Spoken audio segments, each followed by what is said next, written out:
You're watching Now at 9. In the Buzz now at 9, a story from Daybreak we just had to get your take on. Selling lemonade for charity sounds like an honorable thing to do, right? Well, a group of kids from Maryland did just that and ended up getting fined. The kids had set up a stand outside of the U.S. Open in Bethesda. A county inspector saw them and fined them $500 for not having a permit. I don't agree. I think the county's wrong. Percent of the money to charity. County officials say it's illegal to run a lemonade stand of any size in that area. No word on whether the fine will be appealed or if the parents will just pay it.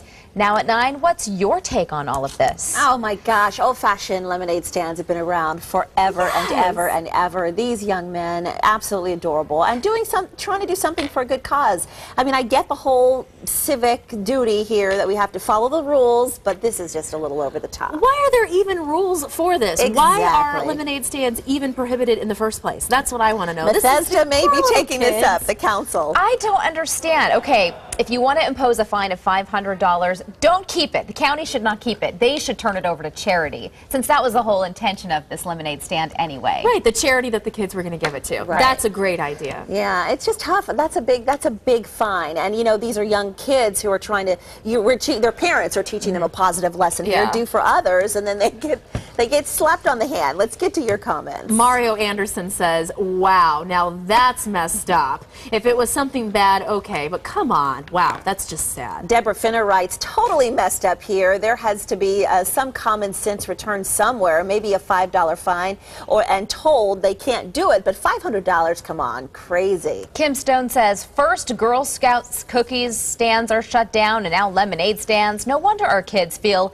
like they cannot do anything right and feel discouraged. Noel Rosen writes, "I have to side with the county inspector on this one. The parents should have done their research and gotten the necessary permits and a vendor license." Yeah, Julia Morgan Brewer says, "I'm calling shenanigans. Shame on them. How ridiculous." Well, Kenneth Shaline agrees with Noel and says this was not entirely selfless.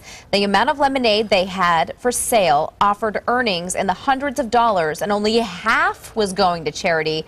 That is a business, and as such, really has to follow business laws. Peter Cunningham says, "Land of the free, there are so many rules and regulations, soon we'll need a license to breathe." Yeah, and Gary Gray says the parents should know better. Even though it's for a great cause, you have to get permission first. I think, see, half of the money goes to charity. I think that's what some people have a problem with. But Jessica Marie Rodriguez writes, wow, is our nation really that hard up for money? Maybe the kids should research if there is a nonprofit exemption from needing a permit to run the stand, since most of it is for charity. Yeah. Most of it, half of it's for charity.